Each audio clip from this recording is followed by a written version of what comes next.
हिंदुस्तान के इतिहास की एक ऐसी तारीख जिस दिन समझौते की जमीन पर आजादी की नींव रखना निश्चित हुआ।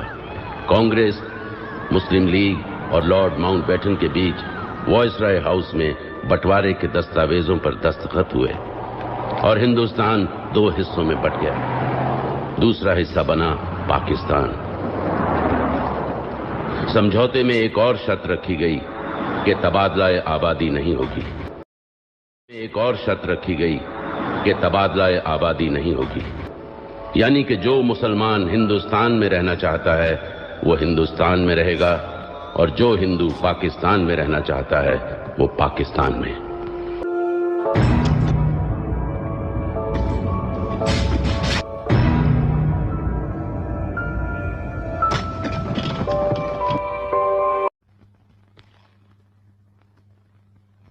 छोड़ दे सकीना को। एक बार छोड़कर देख लिया।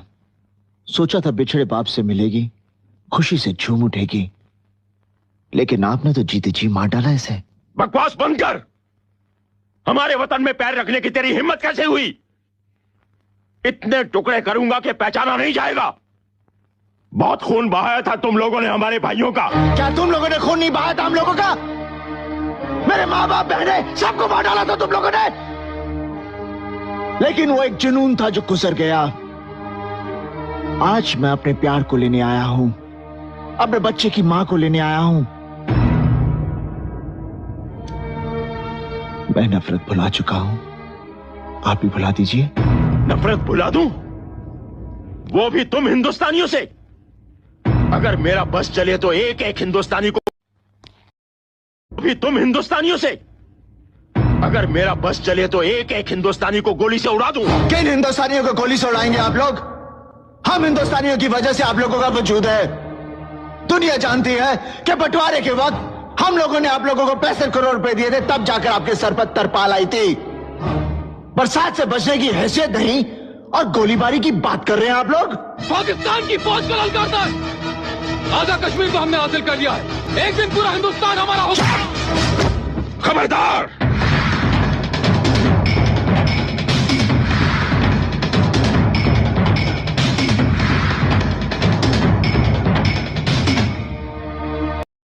विदा कर दीजिए,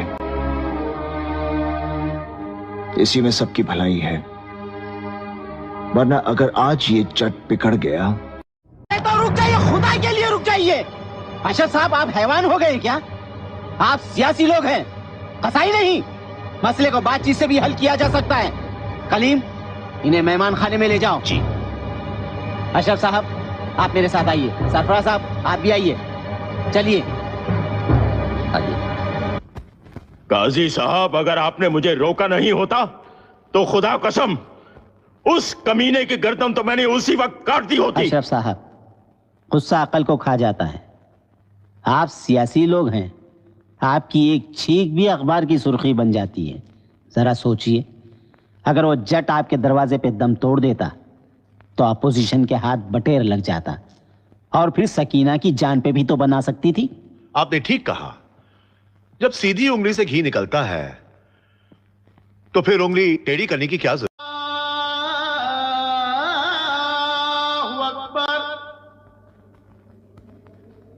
अल्लाहु अकबर, अल्लाहु अकबर।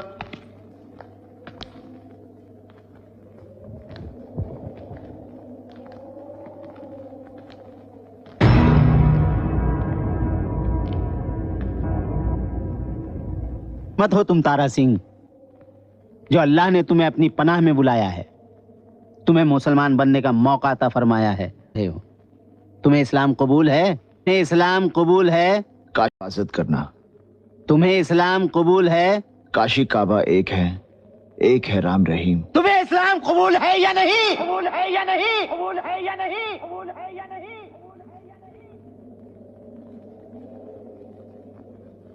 कबूल है।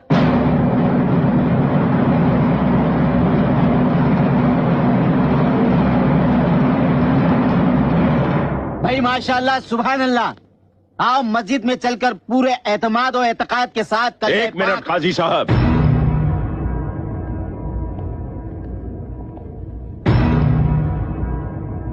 इससे पहले कि इसके कदम पाक मस्जिद में पड़े, ये एतबार तो कर लिया जाए कि ये मुसलमान बनने के काबिल है भी या नहीं। अगर तुम्हें इस्लाम कबूल है,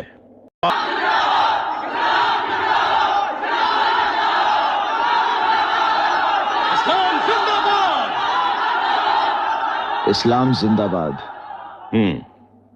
कहो, पाकिस्तान जिंदाबाद।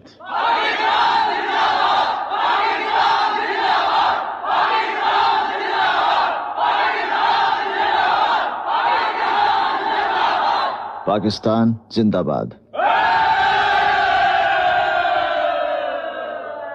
अब बोलो, हिंदुस्तान मुर्दाबाद। अशरफ अली, अशरफ अली, अशरफ अली, अशरफ अली, अशरफ अली।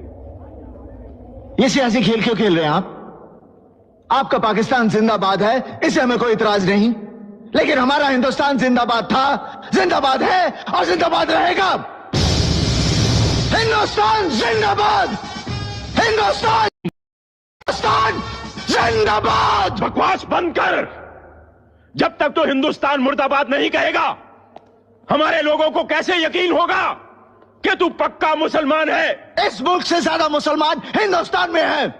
उनके होठ और दिलों की धड़कनें हमेशा यही कहती है, हिंदुस्तान जिंदाबाद। तो क्या वो पक्के मुसलमान नहीं है? तकरीरें बंद कर। अगर तू हिंदुस्तान मुर्दाबाद नहीं कहेगा तो सकीना को हासिल नहीं कर सकता। बस बहुत हो गया। अगर मैं अपने बीवी बच्चों के लिए सर झुका सकता हूं तो मैं सबके सर काट भी सकता हूं।